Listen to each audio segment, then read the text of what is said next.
right, welcome to a special edition, a bonus episode of Lions of Liberty. Here I am joined once again by Libertarian presidential candidate, entrepreneur, felon, Mark Whitney. Welcome back. All that and so much more, you know? You know, Mark, since the last time we talked, you've really run a quiet campaign. You know, haven't heard much from you. I know. I'm like the most loved and most hated libertarian in America right now. And that's a good thing. You know, I felt like I had a name recognition problem, so I thought I'd call Hornberger a motherfucker, and that would take care of that. And it did. And then Florida responded by censoring my speech. So I'm like, okay, that's been a good weekend. Yeah, so just to dig in because I was following the events, reading your Facebook feed that day, and I'm still not exactly sure what happened. So is that what happened on Facebook? You called Hornberger? No, not on Facebook. I did a press interview with I think Gary Doan is his name. I've been doing a lot of interviews, but so I needed to shake things up, and so I just said, well, yeah, I called him a motherfucker, and he printed. He said, well, that'll get some clicks. I said, well, I hope the tape is on. And I had no idea that. So, I didn't know at the time, though, that everybody's such a bunch of pearl clutching, church people here. I don't know what's going on. It's like, the Democrats, Beto O'Rourke, he throws the F word around on a regular basis. Trump stood in front of the White House the other day as president after the impeachment thing. He said, it's all bullshit. Mm-hmm. That's the guy that we're running against is Donald Trump. And so if you can't make Mark Whitney your bitch, how are you going to make him your bitch? That's what it comes down to. So what did the Libertarian Party of Florida, how did they approach you? Like what? Well, they approached my campaign manager, Michael Pickens, and they threatened to not live stream the podcast, the debate, right, unless I agreed not to call Jacob bad words. And I had no plans to call him bad words. And I never challenged their right to do it. I challenged only their judgment as libertarians, because in my opinion, as libertarians, we should not be imposing our sensibilities on the end users of the debate. That's up to them to judge what the candidates do or don't do on stage.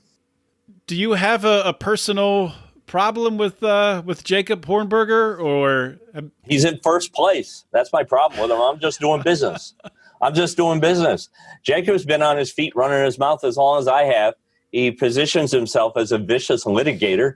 I figure he can defend himself. He doesn't need people to defend him. Mm-hmm. And I want to mix this shit up. Libertarians believe that competition is good, and I am in a public speaking contest with my opponents where competition is not allowed. We're meant to pretend we all like each other. We're meant to pretend that we don't want to cut each other's throat. We're meant to pretend that we don't want to win. Think about what's involved here, right? Look at Adam Kokesh. He's a good young entrepreneur. He's got himself a bus. He's been campaigning for 2 years.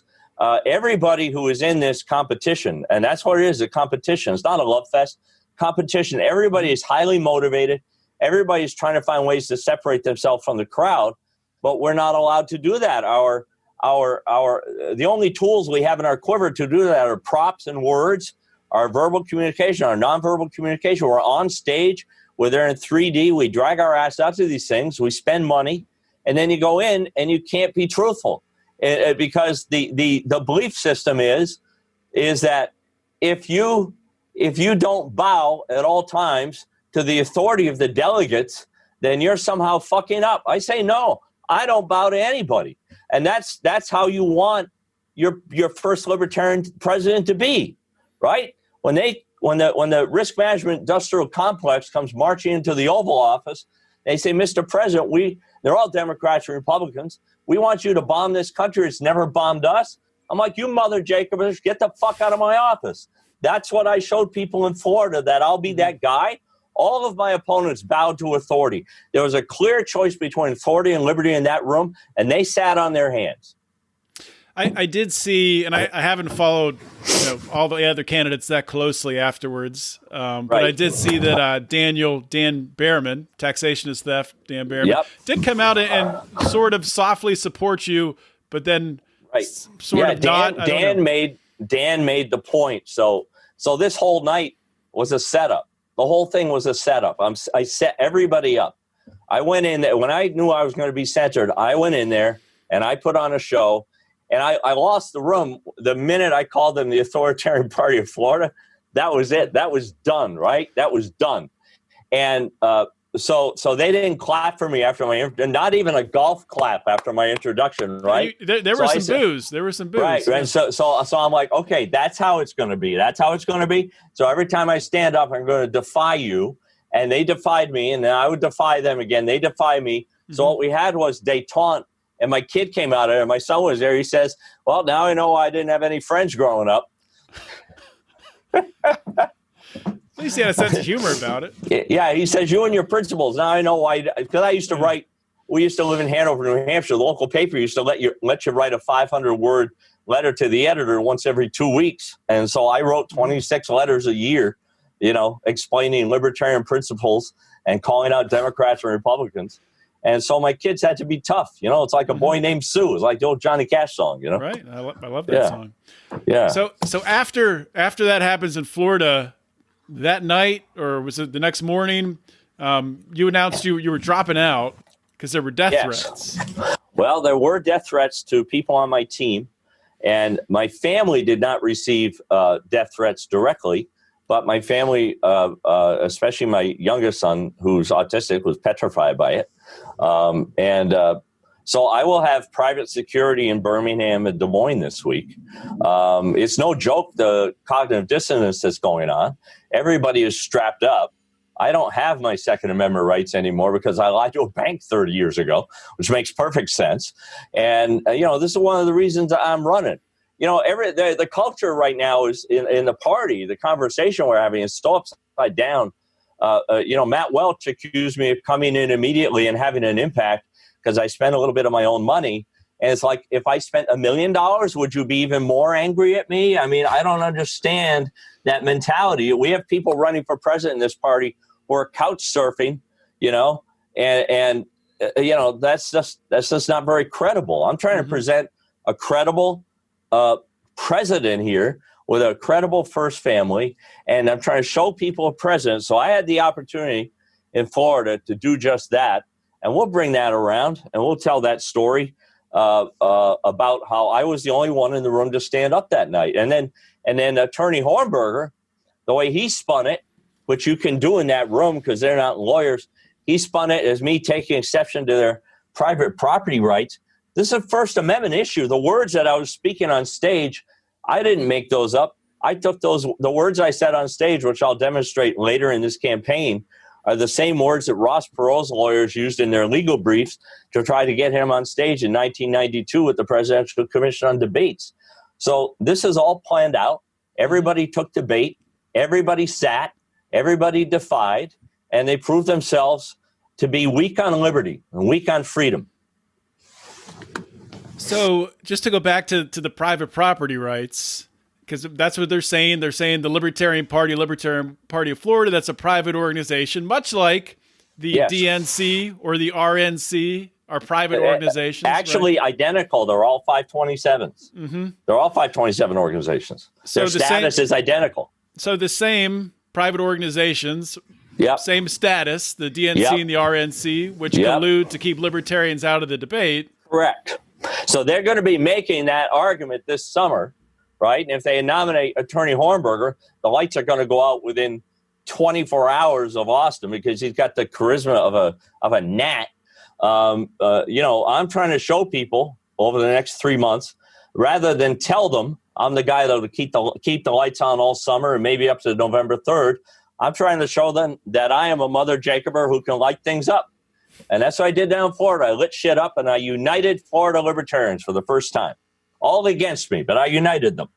Is there any aspect of what happened in Florida or what's happened between any of the candidates that you feel bad about, how it played out, that you want to apologize about, anything like that? Absolutely not. I would do everything identically. The only thing that could have hurt me that night, every time I stood up, I was saying to myself, please, all of my opponents, please do not stand up and support me because I want to be able to separate myself from all of you as being people who are incapable of being in the room, incapable of responding to what's happening, incapable of just giving your opinion in a competent way.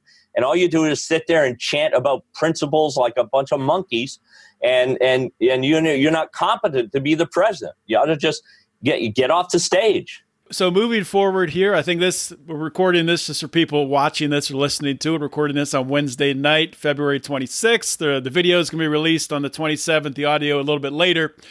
But so you have coming up, I think you're going to Mississippi, right? And then I got to go. I think I'm flying. I think I'm kind of like a package now that just gets delivered places. My team calls me the answer. I'm trying to get my wife to call me the package. Boom, boom, boom. But yeah, I just kind of the talent now. Shit is blowing up so much that I'm just I think I must have drunk a gallon and a half of water already. I'm just trying to stay hydrated, trying not to get sick. It's really intense right now. It's like I'm like a real presidential candidate right now. Libertarians just haven't figured it out, but I trust that if I show them a national campaign in progress, which is what's going on right now, I don't think they're going to shut that down. I don't think they're going to shut that down and restart it with somebody else who's less qualified to actually be president. Well, it'll be interesting. And so what types of things do you have in motion or that you're trying to get in motion for a national campaign? Oh, well, like I was telling you before you start rolling, I have two teams.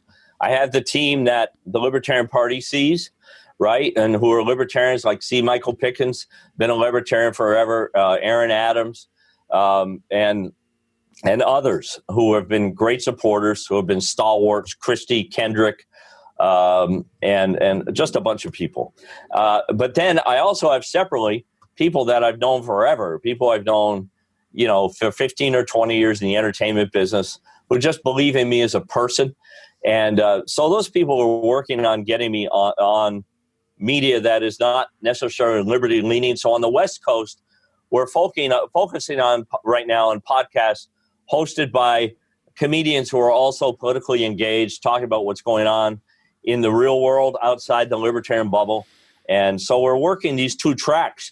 And I want to show the party that I'm capable of keeping the lights on, that I'm going to light it up every day. I'm going to compete like a mother Jacober, and I'm trying to get a head start on the national campaign and show them it's easy to tell somebody something. It's another thing to do it. So I'm trying to just do it because that's what I do, man.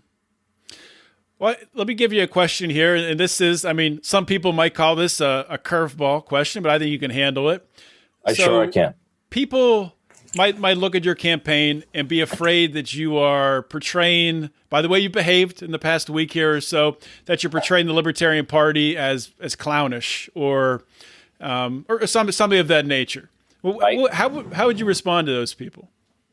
I think it's up to the audience to decide whether the Libertarian Party presidential nomination process is clownish.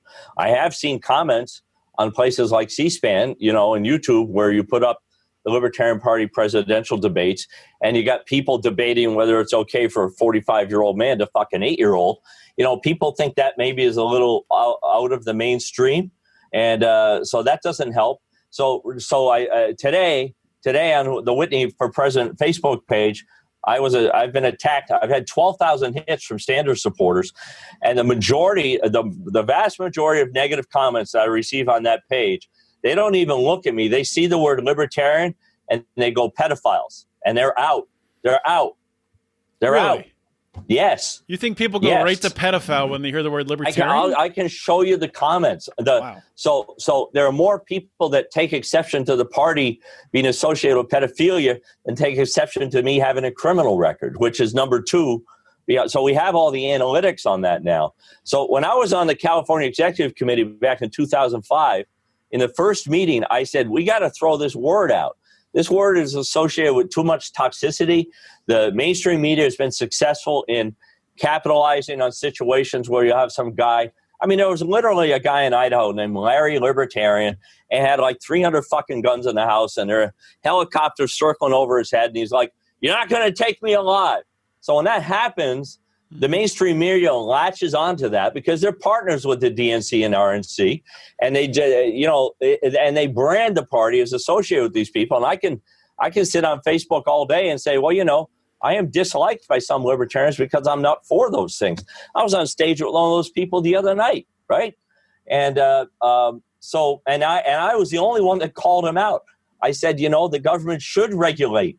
The government should be in charge of setting age limits on things. We the people wrote the 4th, 5th, 6th, 7th, 8th Amendments, and that's exactly what those amendments do. They protect us from each other as adults. Why would you not also have the same protection for children? Wait, just to be clear, when you say age limits on things, you're talking about age limits on. You're not talking about everything. Yeah. You're just talking about just on that topic. Yeah, I'm talking about. We're talking about. People have. Some comedian friend of mine the other day. We were talking about. What do you think about a 45-year-old and a 12-year-old having sex? And he said, well, that depends which one I am. That was a very dark response, but it made me chuckle, because I'm a little dark. Well, with stuff like that, sometimes making a joke about it, that's all you can do. Yeah, exactly. But so how do you turn that around?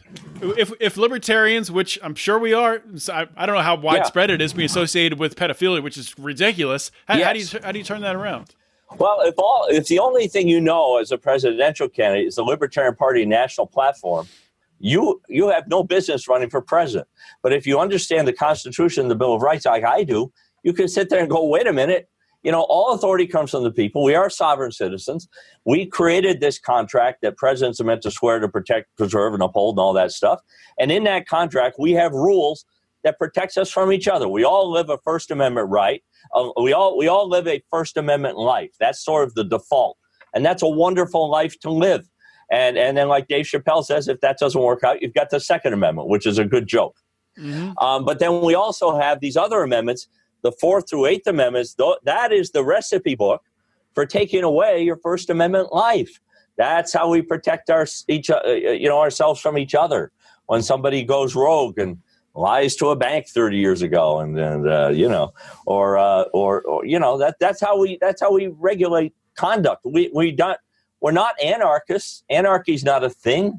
There's no precedent for anarchy in human history that I'm aware of. I've never heard anyone cite it. Directionally, I support the idea because I want to have the least amount of government possible. Right. But I also support the idea that says you can put in a set of rules. We, the people, can create a set of rules to protect the rights that are most important to us, which is what the First Amendment does. And then the 14th Amendment, which came along in 1865 after the founders were dead. That's the amendment that makes sure no state can ever take away your gun. No state can ever take away your right to pray or not pray. No state can ever take your right to free press, your right to redress your grievances in court, to access the courts, your right to associate and speak and think and create freely. No state can do that to you. So I support the 14th Amendment. Mm-hmm. And a lot of young people think the founders were racist, and they weren't. They were kidnappers. They kidnapped people from other countries, and they brought them here, and slavery was an economic model. It wasn't racism. It was kidnapping. It was an economic model. It was horrible. But those people were all dead when the 14th Amendment was passed. And that's the version of the Constitution we live under now. That 14th Amendment version is literally changed everything, and I would argue for the better.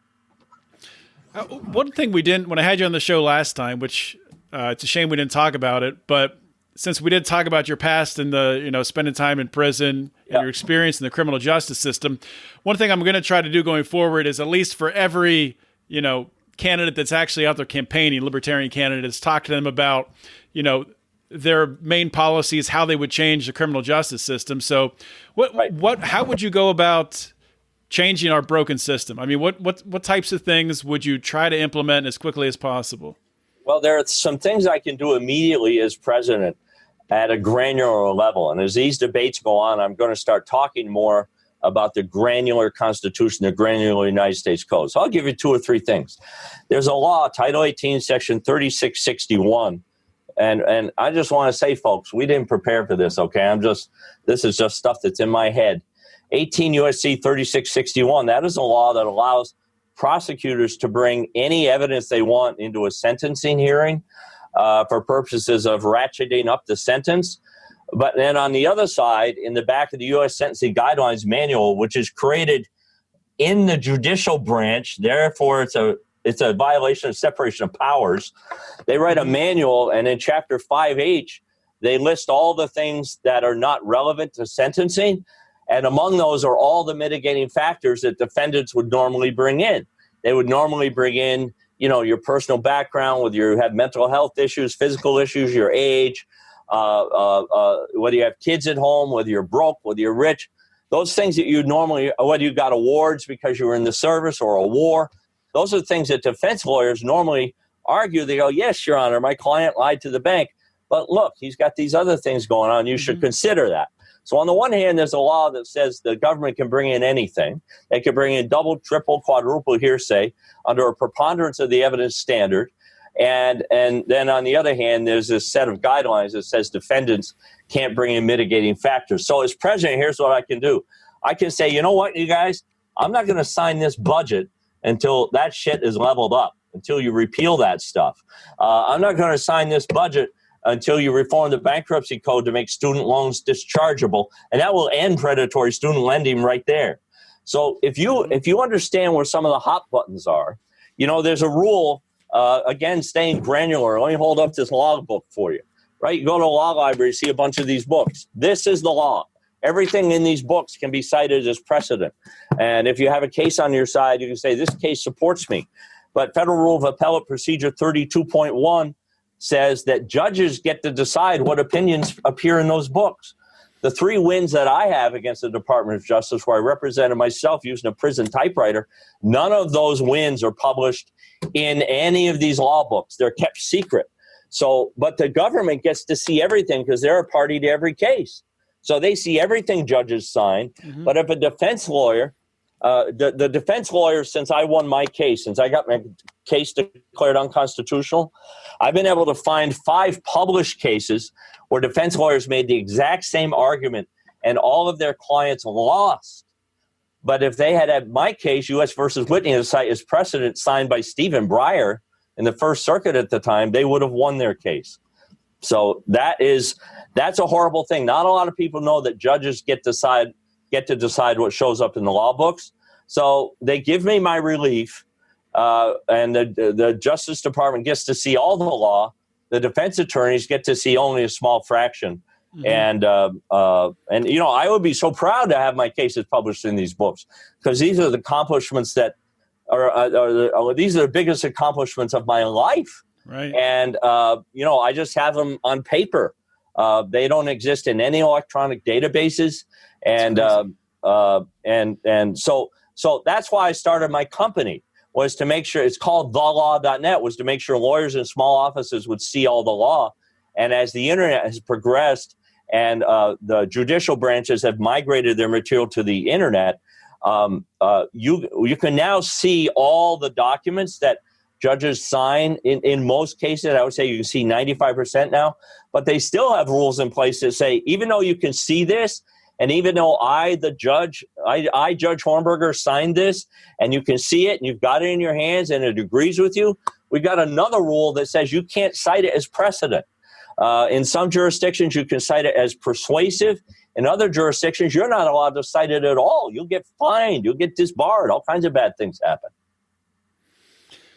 So just to turn back to, because you mentioned some things you could change quickly in the criminal justice system, I do want to ask you specifically about the war on drugs, because it's such a hot button issue. I watched the Democratic debate last night. Yep. And they dance around it. Well, that's because they're authoritarians. I mean, they believe in the war on drugs, and they are owned by the people by the government unions that employ all the people to go out and enforce the law on drugs. They're owned by those people. They're owned by the private prison industry. There's a lot of money being made by white people like me on the war on drugs, Absolutely. So do you think I know it's more complicated to unpack it, but what would be the quickest way to end the war on drugs? Well, the president has the power of the pen, and then the president has to sign the budget. Right? He has to. They need the president to sign the budget. So I'm like, we got to fix some shit here before I sign this budget. We've got human rights violations going on. These, I was incarcerated with young black men who have a first-time offense for selling pot or coke or something to, professionals in Washington, D.C. and Baltimore and Philly who want those drugs. And so they sell them to them, and there's no violence involved, but Congress creates the legal fiction that says if you do this dealing, it is violent per se. So there are all these granular things that are buried in the U.S. Code and in the federal rules and in the CFR and in judicial opinions. There are many, many opportunities. So I'm someone that just happens to know where these Achilles heels are. And there are other people like me who know that. There are people like Brian Stevenson and Michelle Alexander who have devoted their life to protecting civil liberties. And there's no light between libertarians and these people when it comes to the so-called criminal justice system. So, I would want some of these people to be judges. I would want them to work in my administration. I want to appoint libertarian judges. By the way, you mentioned, we talked about the Presidential Commission on Debates. Ross Perot lost his argument back in 1992, but a libertarian judge would resolve these questions entirely differently. A libertarian judge would take the position I took on stage in Florida the other night. So a libertarian judge is going to go, we have a conflict between your organization's right to privacy and the right of the people to be represented and to hear from these politicians. Political speech is the most protected speech under the First Amendment. That's always been the case. And a libertarian judge is going to resolve this conflict in favor of the people hearing the presidential candidates. It's a presidential debate. All the speakers are running for president, and a libertarian judge is not going to censor that, like the libertarians in Florida did. They're going to have a totally different. The judges that turn us down are Republican and Democrat judges.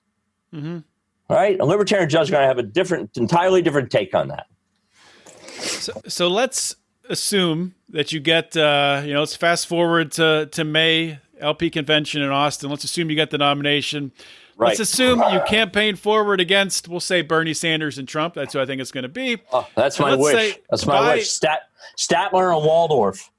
By a miracle, you win in November. Yeah. You're getting inaugurated whenever that happens, January, whatever day that is. Right. You have your first day in office. Second day, you're being impeached because the Democrats or Republicans, they control everything and they don't want a libertarian president. How do you stay in office as a libertarian president? So the difference between me and Adam Kokesh is that Adam, and I like Adam, he knows I like him, I like his wife, I've been on the bus. He's running for tyrant, right? So he'll be impeached the first week and he'll be removed. I won't be removed because I'm constitutional. I'm not going to do anything unconstitutional. I'm not going to do anything illegal. I've been there, done that. And so that's one of my pitches, Other politicians get elected, then go to prison. I did it the other way around. Got it out of my system 30 years ago. You don't have to worry about me. So everything will be done pursuant to the Constitution. And when these people come at me like an angry mob, like happened in Florida, I will be the one person in the room who does not bow, who does not, and I'll say, bring it on, authoritarians, bring it on. And the people will rally behind me because the people are going to like me as a president because I'm going to be the guy that reminds them of the principles they forgot they believe, and they're going to be so excited to have me there as a firewall for freedom with these angry mobs, these Democrats and Republicans. Last question. Out of the current crop of libertarian presidential candidates we have, right? Can you picture one being your vice president? Sure, I can. I think Hornberger would make a great vice president. I think Mike Pence makes him. I think he makes Mike Pence look exciting, which is what you want in a vice president, someone that's not going to steal the spotlight and put people to sleep. So you make a good vice president. He could sit over there and just wait for me to get shot or impeached, or which is the job, and he could preside over the Senate. Alternatively, he could be White House counsel because he won that one case back in Texas 40 years ago. And then he can get me a Coke. That'd be great. Get me a Coke, Jacob. Will you bring me another Coke, you mother Jacober? What makes you think that he would agree to be your vice president? I would hope he would. I'll ask him in the next debate. Jacob, if I were to get the nomination, we're all up here singing Kumbaya every night. I assume you and I could be running mates, right? I mean, I assume that I mean, he's an attorney for crying out loud. He's a vicious litigator. That's how he positions himself, that he's going to be the guy that makes Trump his bitch. That Jacob Hornberger, right? I mean, that's like a punchline, right? Jacob Hornberger is going to make Donald Trump his bitch. Okay, fine. So stipulate to that. So join my team and let's go make Trump and Pence our bitches. Let's do that. Come on, Jacob. I'll write the jokes for you. So you have your debates coming up this weekend. For anybody who's just stumbled across this interview, maybe this first time they've ever seen you, like, who the heck is this guy? What's going on here? Where can they learn more about your campaign? Where can they find all that stuff out? MarkWhitney.com, the most loved and most hated libertarian in the country, the worst politician also in the country. Everybody in Florida, they were politicians because all they care about is winning. I'm the guy that stood there and set my political career on fire in front of an open room because I am a man of principle. And if I feel you're violating my principles, you want a terrible politician to be your libertarian president, because as a libertarian president, I have to set my political career on fire on a daily basis, saying no to Democrats and Republicans. That's what I showed you in Florida. Watch the Florida debate. That is your president right there. Yeah, thank you for coming on the show. I really do appreciate it. Oh, one more plug. Can I do one more plug? Yeah, sure. Go for it. Okay, so I got to qualify. So the Libertarian Party of Texas is auctioning off. They're auctioning off 4 debate slots. They're literally having an auction. They're going to only allow 4 people on stage based on how much money we can raise for the Texas Libertarian Party. So if you like what you heard here today, even if you're not going to vote for me, even if you're all about Jacob Hornberger, even if you're all about Adam Kokesh, send an email to mark@markwhitney.com if you like competition.